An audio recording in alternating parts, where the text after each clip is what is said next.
Hello, everyone. I'm Traci Arieli, end of life doula and founder of Comforting Closure. Welcome to another episode. Today, I'm joined by Samantha Rose. Samantha is a writer who has spent much of her career helping other people tell their stories.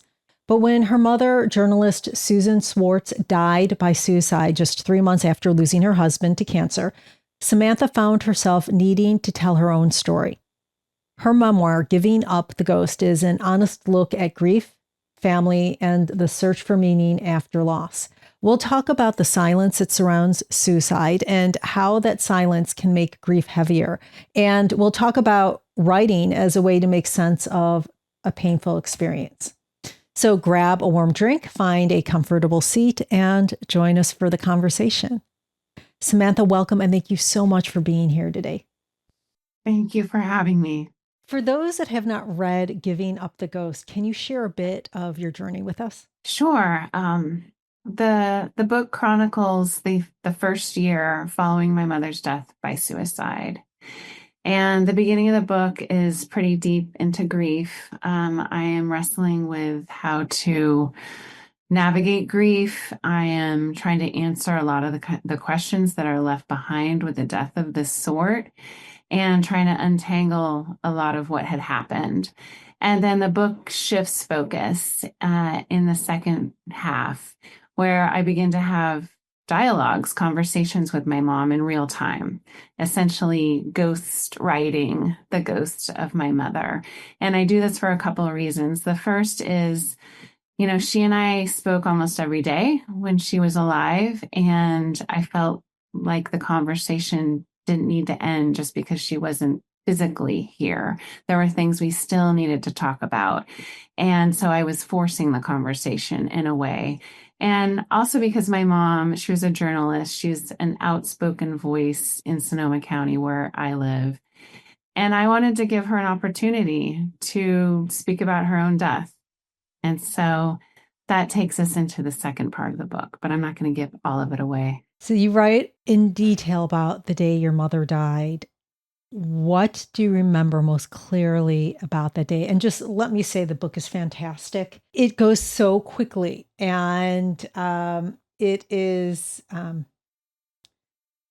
hate to say it's entertaining because I should never say, and I shouldn't say that about a book of this, about uh, a loss like this, but it is, you write it so well, and it's such a great story. It really, you write it like a story, and so reading it was very easy and emotional also. So thank you.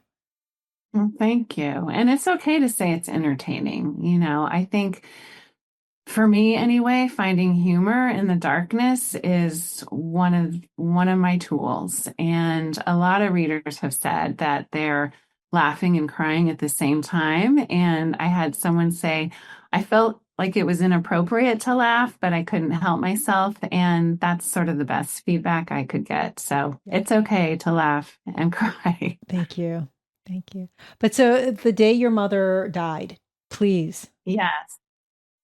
Well, I spoke to her that morning. As I mentioned, we spoke almost every day, and I spoke to her that morning on the phone. We were on the phone for almost an hour and a half, and I was leaving for a work trip the next day, and so we talked about getting together later in the week when I returned. And it was a pretty normal conversation, no red flags. And I hung up and went off to get a last minute pedicure. And she got in her car and drove out to the coast where she would end her life. And so there was a lot of, there was a lot of time spent being quite stunned and also angry she that she had this plan for her day that she did not tell me about that morning. And I equate suicide to a sneaker wave. I did not see it coming until it was too late. I could completely understand how blindsided that experience, you felt. We've talked about my cousin and her suicide, and I'd spoken to her 2 nights beforehand. Um, no idea. None. There's just something so stunning about someone's here one minute and they're gone the next. And I know this is a universal reaction to sudden death, not only suicide, but any kind of sudden unexpected death is how could this be? And I wrestled with that for many months. But I had just talked to her. How could she not be here? She was just here. There's something just, it's hard for the brain to wrap around that reality. Now, I know your mother prepared before her death. She did paperwork, wrote down her passwords, did a note. Can you talk about that a bit?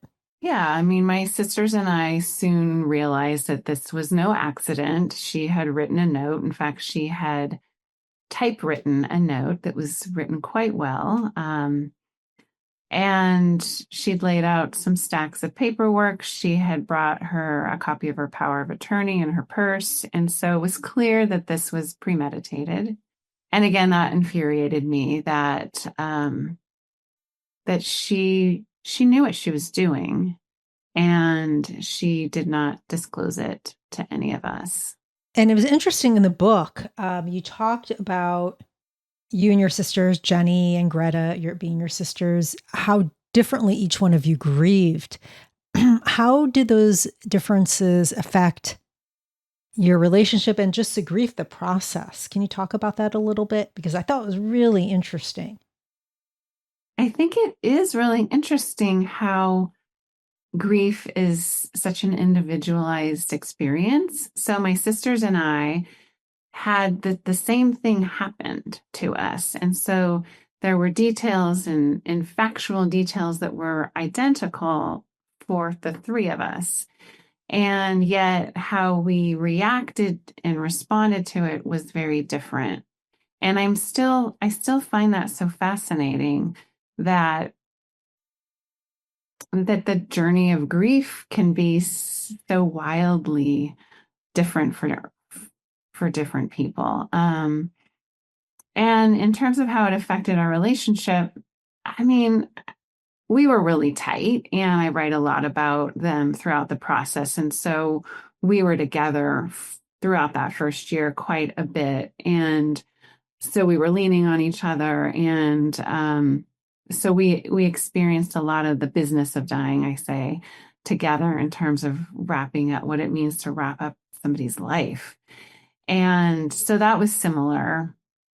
But in terms of, again, how we were internalizing it, it was different. And for me, it meant sitting in it and really reflecting. I should mention that my mom took her life just 3 weeks before COVID lockdown of spring 2020. So I, as we all, had all of a sudden a lot of time to be at home and to think about this. And as a full-time writer, I also had the luxury, I guess, to create space in my workday to grieve and to think and to eventually write. And so I write a whole book about this, and they did not do that. They have since said that they're a little bit envious of the amount of time that I gave to grieving, and that they're still at a different part of the process. Was Jenny the one that kind of like backed away and said, I don't want to experience this. I don't want to feel it. I don't want to be in the business of this. And Greta, who I think was she a PM or she was business-like, and she was like, she took care of, like she was very business-like, matter of fact about things. Did I get that right? My sister Jenny, no longer a lawyer, but has a lawyer's mind. And so she kept us on track. Okay. She was the one that brought over the whiteboard, and So we I had got our whole those list too. of Yeah. things to tackle. And my other sister's a elementary school teacher. And I mean, we talked about it quite a bit that first year. But in terms of what we did in our quiet time to process, I think that looked really different. Yeah. It's so interesting because it was really, it's who they are. For me, I'm very much, business-like also. So I that's how I react. I should also mention that one other difference is that I reached out to a therapist Mm, within weeks of this happening. I had the forethought to know that there was no way I was going to manage this on my own.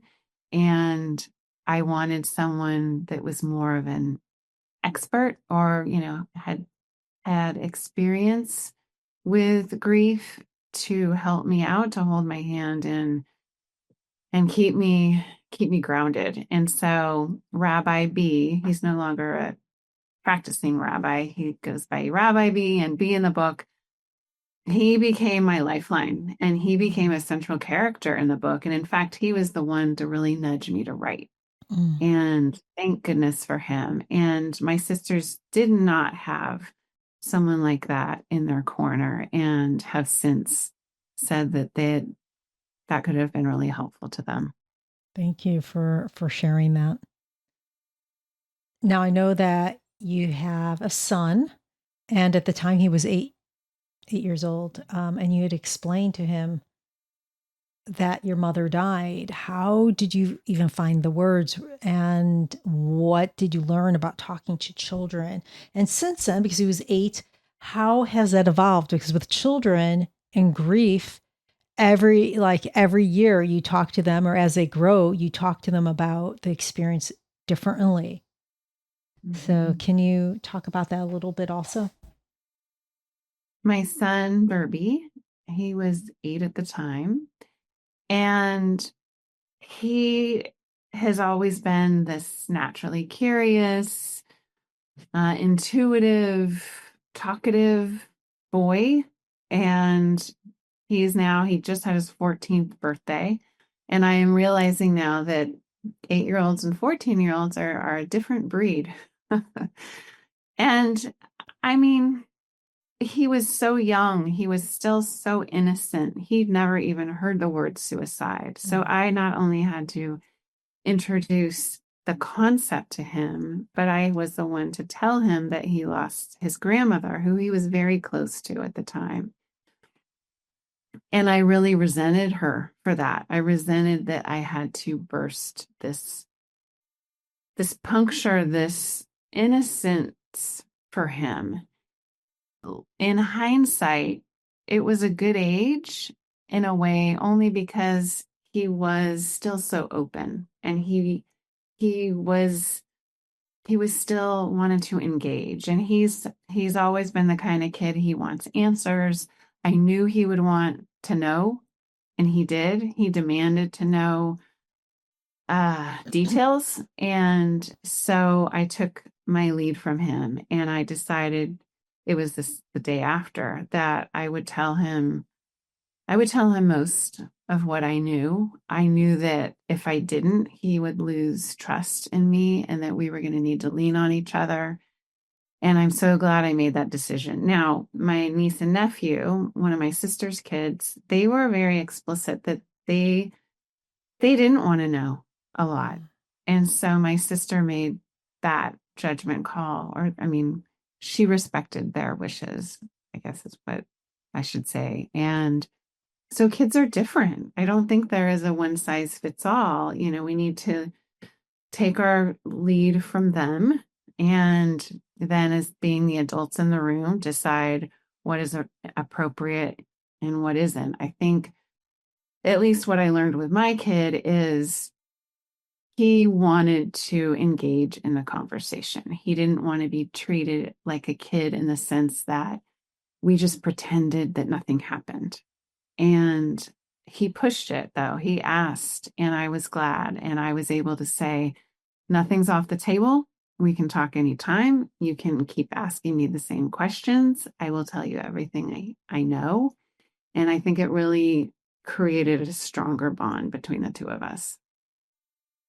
That's very, very healthy, and he's very lucky that you were so willing to be open, even through your pain.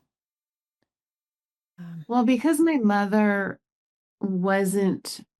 she wasn't transparent about her mental health, which is, I think, one of the reasons that she ended up taking her life is that she didn't take the steps to get the preventative care that might have helped her. She kept secrets, she withheld.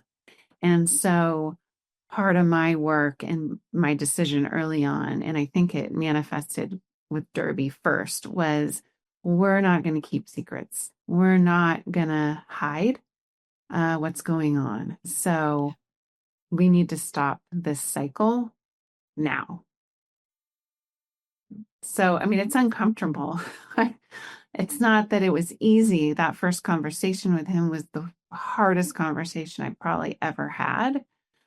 But it felt necessary. How did your community respond to your mother's death? She was a very popular personality here in Sonoma County. She was beloved, and she was known as an outspoken, positive, empowered feminist in the area. And so it was shocking to the community. It did not align with a lot of people's perceptions of her. And I have had people since the book came out. So the book came out almost 5 years to the day that she died. And I've had a lot of community members reach out and say, after having read it, that they finally feel a sense of closure and some healing. It wasn't really surprising to me, but it still hit me to understand that the ripple effect of her death had really made deep ripples with a lot of people, and that there was um, a lot of loose ends left behind for a large majority of folks. How did your family members, after they read it, was anyone surprised by anything they read or I think there were some things in there that surprised people because I talk about what we did see. There were some indicators for sure that that she was struggling, not to the extent that she was, but there was a backstory there that a lot of folks weren't privy to. And so I think that that has shed some light on a lot of these unanswered questions. In terms of family members, my sisters specifically, they're in the book so much. And there was dialogue that I recreated between the three of us. And so we had several sessions where we sat down together and did a table read with printed out pages and highlighters and pencils. And I gave them the opportunity to tell me if I got anything wrong, or if they would have said something a different way. And I actually enjoyed that part of the process. That was kind of fun for me, um, to be back and forth with them in the memories of some of these very specific scenes. were there lots of changes that they wanted? And also, did this kind of them reading it and experiencing it, did that also help heal a little bit, do you think? They said it did. They said it did help them. It was hard. I think it was hard for them to read some of it. It reopened a lot of it for them. Some of the changes were just on the detail level. So, for example, my stepfather was a huge news junkie. He was also a journalist, and for many years he would sit down at a certain time of day and watch PBS News. And so I had that in there. And my sister Jenny said, nope, at such and such time, he switched to MSNBC. It was always Rachel Maddow. And so I changed it. So it was like little things like that. But that just made it more true. And that was kind of fun, that back and forth. It's so interesting because there have been studies since the 70s, I think, the 1970s for those younger folks, that show about how journaling really helps with depression and with grief, specifically grief. And while this wasn't a journal, I understand that there's a big difference between journaling and writing a book. But this was, it's not that different. I mean, it's not that much of a difference to say that you were, while you weren't journaling, it kind of, you experienced those same benefits, right? Because this was your life. Um, but people don't realize how journaling, how writing, um, it takes, and it's very healing, and it helps your brain make sense of things.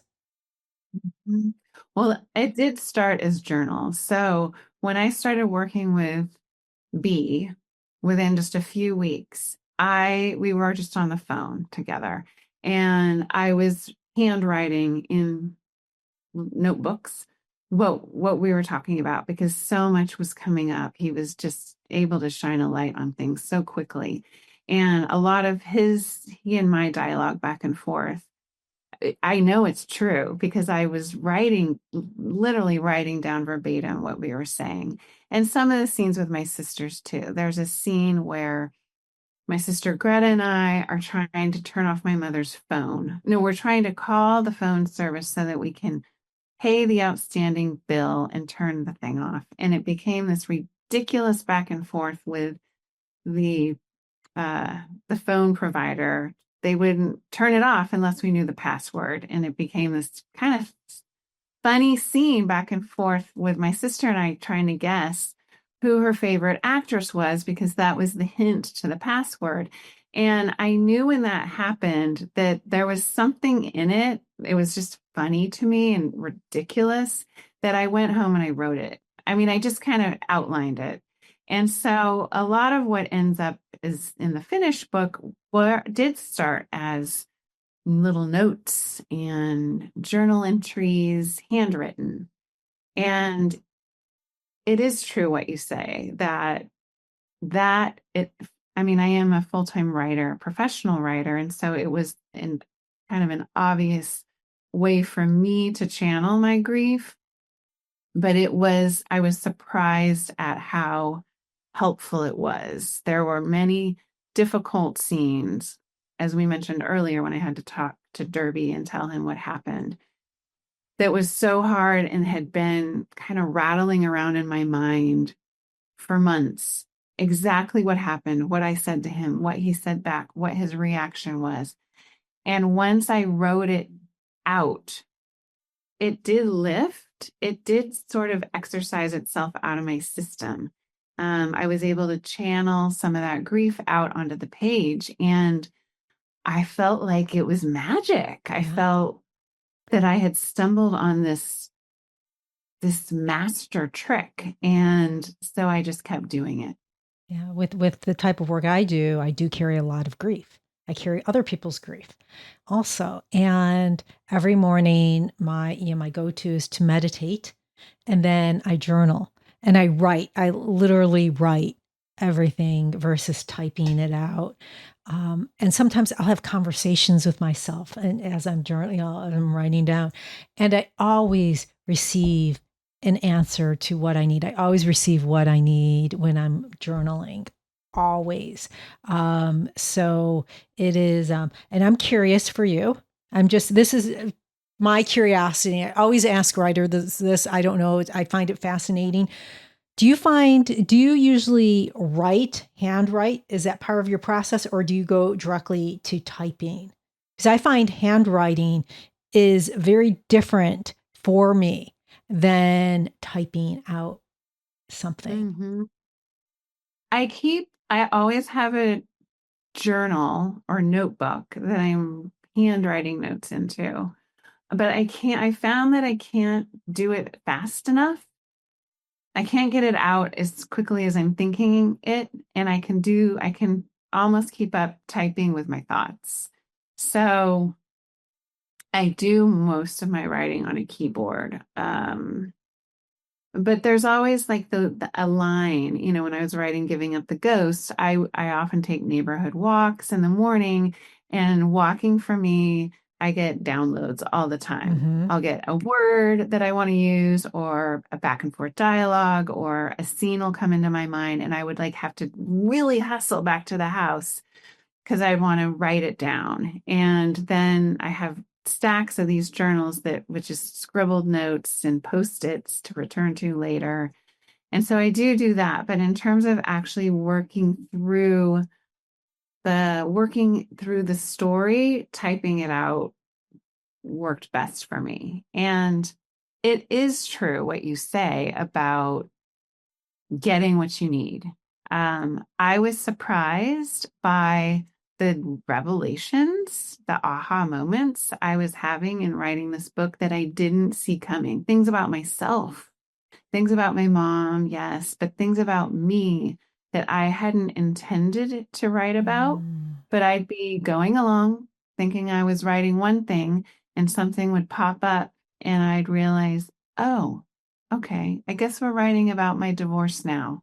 Or I guess we're writing about the secrets that I keep. Yep. And that again is part of the magic of writing. Yeah, it is magic. It really, I'm not a writer. I can't even fathom. I mean, I wish, it's just an amazing ability, to be able to transport others to a world. So as I say, I have such a deep appreciation for writers and stories. But it is true what you say, it has a life of its own. When I do my journaling, it just has a life of its own. It does take on a life of its own. And if you allow yourself to give into that, to let it take you in a new direction, it can be so surprising and rewarding. And you don't have to be publishing a book to get those No, benefits. no, you Everyone don't. should, This if is you're working. study. Mm-hmm. Now, I want to return to the story. Your stepfather, died a few months before your mom, and he died of cancer. And during the book, you talked about how that death was talked about so openly, but your mother's suicide was not talked about, which is very similar to what I went through with Heather, my cousin. How did that contrast shape your grief? It was interesting because they died so closely together. Yes. And he had been struggling with cancer for over a year. And so it wasn't surprising that he would eventually die. And her death was surprising. And so we were talking about both. I mean, within my tight family, my sisters and some of the within the family, we were talking about both, but we were talking about them differently. My stepfather did not want to die, and he said that towards the very end. He asked the palliative care nurse, to please save his life, and he was not ready to go. My mom made a choice to leave, and the difference between the two was something that was hard for us to rationalize. He, like I mentioned, his wasn't necessarily a surprise, and hers was. And then, it's unfair, right? It's cancer. Some of the more traditional, I guess, deaths are acceptable. And with suicide, there is still a stigma. Yes. It is looked at by many as shameful, Mm-hmm. and it's uncomfortable for many people to talk about. So we were running into that outside of our small family circle. People in the community often shied away from it. You can tell, you can sense their discomfort. And I appreciated it. I mean, I didn't really know how to talk about it either. And it was shocking and stunning, and it had never touched our family. And so I was wrestling with that as much as they were. So I was able to afford them some grace. I wasn't upset by it, but it was interesting to note because the response to the two different deaths was quite stark, the difference. Yeah, I can understand that. Um, I can understand with because of what my family went through, just the difference. And of I had a grandfather who passed away, and not long before Heather did, and um, one is like, okay, this is a natural way things happen. Yes, with cancer, you don't, as natural as can be, right? I mean, that's just we're human. But to fathom someone wanting to take their own life, being in so much pain and having absolutely no hope of getting, it's very difficult to understand that and fathom it. Um, you were a ghostwriter. So you took and you wrote so many books for other people. And this time, then you for this one, you needed to write your own story and write your own book. Um, how did that I know how did that feel? I mean, just the differences between that two, that is a huge step to take. So what were the I understand that writing about your mom, you felt that you needed to, you were driven to, but there must have been a lot of fear also, just writing and becoming your own voice. I've been a ghostwriter for almost 20 years, which is hard for me to fathom. So I've been telling I've been doing something for 20 years. How did we get so old? um, I hear ya.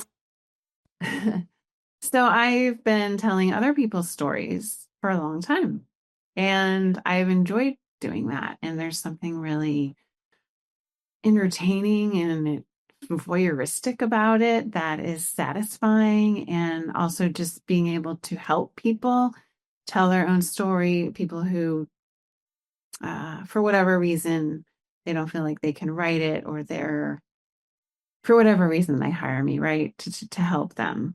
So that's been my line of work, and it's been fulfilling. But I had been getting to a point where I was getting a little impatient with it because I felt like I had lost my own voice, or I worried that maybe I had lost my own voice. And I wanted the opportunity to do my own writing at some point, but I didn't know what that story was going to be. So then this happens, and I have a story to tell. And it's not the one I ever would have thought I would be telling or wanted to tell, but I felt so compelled. I didn't start writing the book in earnest until maybe 3 years after she died, but it had been nagging at me. It had just been on my case, and I knew that I had to do it.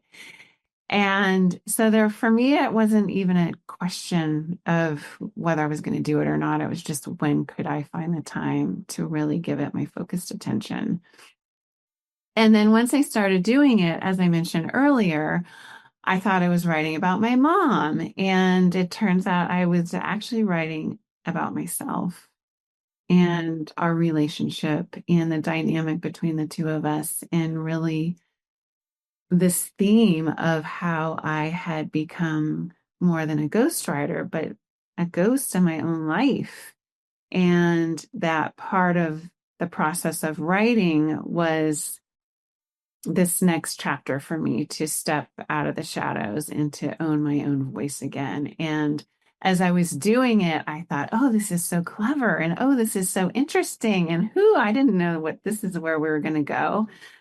But then when I would reckon with the fact that, am I really going to publish this? Oh my God. Am I really going to go public? Am I going to be the author credited on the cover? And Lord forbid, I'm going to actually be in public and have to speak. speak to people. The ghost in me was very, very timid and reluctant, but this other side of me kept saying, you have hidden for long enough. If this story is about telling the truth and being visible, then walk your talk. I remember in the book you kept saying, like in your mother's voice, she kept saying, tell the truth. And so that truth is, hey, just, that's about you, tell your truth. Tell my truth and tell our truth. I think I really heard her encouraging me to tell the story that she was unable to tell, to be honest about what she was going through and to stop hiding. And I have her, we have the scene where we're dialoguing together and she says, I'm the ghost now. It's time for you to step forward. It's time and tell the truth. When I first wrote that scene, my mom was saying, oh, people aren't going to like this. And we had this exchange back and forth about, well, well then should I? Do I have your permission? So I had that exchange with her. It didn't end up in the book. And ultimately she said, go ahead and do it. They'll blame you for anything they don't like. I love that through this book, through this writing of this book, that your relationship, you carried on your relationship with your mother. I think that many people don't realize that after a person passes away, trying to figure out what your relationship is, how that relationship is changing. That person, like to me, I'm spiritual. So some people, you don't have to believe, people who are listening, you don't have to believe this. Your relationship could be different. But with people who have died in my life, I always continue the relationship. I just feel like it's a coat that they take off, the body coat, but they're still around energetically, spiritually, whatever you want to call it.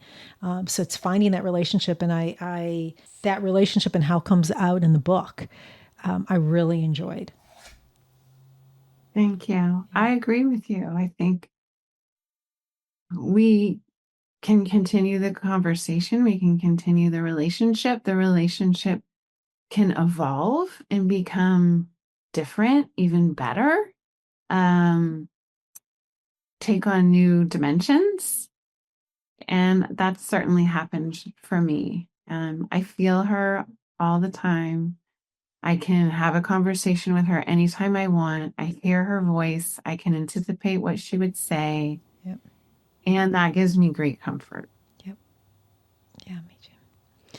Now I know that you held on to your mother's cremains, her ashes, for over a year before releasing them.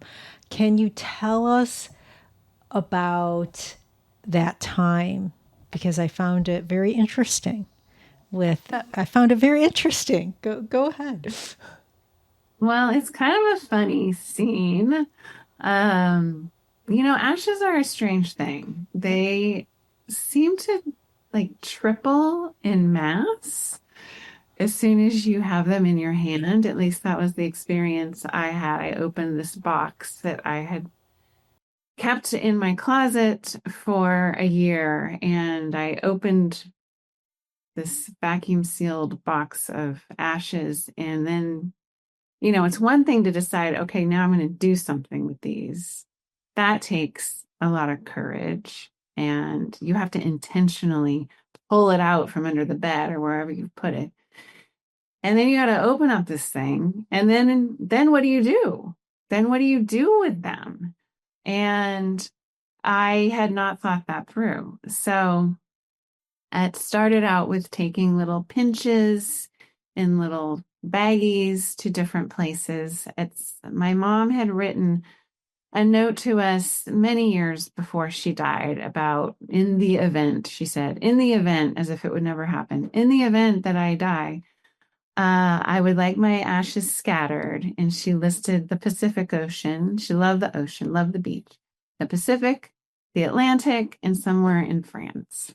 So I have since scattered some ashes along the Pacific Ocean and the Atlantic, but I've not made it yet to France. So that's on my list. But I don't know. I think it was a weird thing to hold these ashes in my hand and recognize that used to be the body of my mother. It's some of the stuff, it's just so absurd when you're in the moment of it. And that scene in the book, it ended up being kind of one of my favorites because I think it's pretty funny.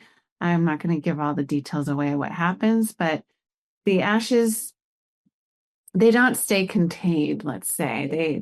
They sort of spill out and start making a mess in my kitchen, and I'm not sure quite what to do.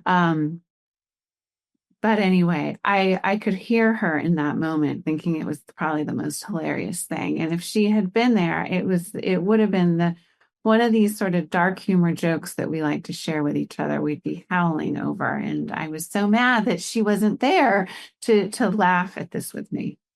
But I guess she was, which was sort of the joke of it all. And it is very, very, I use the word airy to take and open up, a box and see a person's cremains. It just is, I've seen cremains before, but it's just when it's someone it's just airy.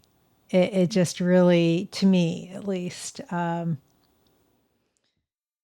There's not a lot of context for these things that happen. At least I hadn't experienced this before. So all of a sudden, you're forced to deal with these things that you have no experience with. It's never happened in your life. Losing a parent, opening a box of remains. So there's something just, it's hard to place, right? you definitely feel like you're not grounded. You're kind of to the right or left of yourself, of your reality when you go through something like this. Now, later you describe realizing it was time for you and your mom to walk on separate sides of the street. Quote, and I love that. That whole imagery is really profound to me. How did that shift affect you? Can you talk about that when you that shift happened and the change it made in your life? This happened right after her memorial service. And so again, we had to postpone it for almost over a year because of COVID. People weren't gathering together. You weren't allowed to gather together. And then once we were allowed to gather again, then there was a new strain of the virus. And so it kept getting pushed off. So after we had the memorial, it was the next morning, and I was taking one of my morning walks around the neighborhood, and I felt a lightness. And in that moment, I realized how much I'd been feeling her with me, and the heaviness of her death with me had been like walking around with me. And I did feel lighter. And I thought, oh, she's not here the way she was. And I immediately had like this childhood reaction, like, well, no, no, no, no, I don't want her to go. I don't want her to go. It's okay. It's okay. She can come back. It's fine. I can feel heavy walking around the neighborhood forever. But there was a shift where I felt like, oh, it's just me again. It's just me again walking. And it's time for her to be on the other side of the street or taking her own path and for me to take mine. And not that we won't intersect again or see each other. I wouldn't feel her, but it's time to move ahead. Now, if your mom could weigh in about this conversation, Uh-huh. what do you think she'd want us all to know? I think she would underscore what I've been saying about truth telling, that we should all give ourselves permission to tell our stories, to say the scary thing out loud, to ask for help when we need it, to trust that there will be a hand in the dark when we ask for one. But I think she would want to affirm life. She loved life. She was so engaged with it, so curious. She would want listeners to live. And one of the things she says in the book is, she says, life doesn't last forever. So eat it up and enjoy it while you can. So I'll read you the first page of the book, actually. It's called That Day. And it talks about that phone call I had and getting that pedicure. I was getting my toes painted the color of spring lilacs at the moment you jumped fully clothed into the sea. I had always imagined, or maybe I'd read it somewhere, that when someone close to you dies, you know it. You feel it, like a little tremor that quakes within, nudging you awake, whispering in your ear, something significant has happened to someone you love. When it happened to me, I missed it. I felt nothing shake or seismically slide. I detected nothing out of the ordinary as I reclined in the salon chair, attempting to capture 20 minutes of restorative downtime.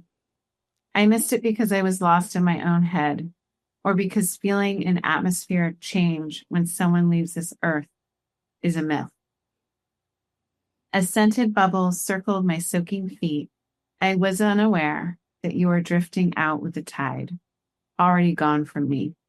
I had no idea that after the Coast Guard recovered your body, they'd immediately started looking for me. I felt no instinctive warning when an officer pulled up to my former home in Texas at the moment my toes began to dry in California.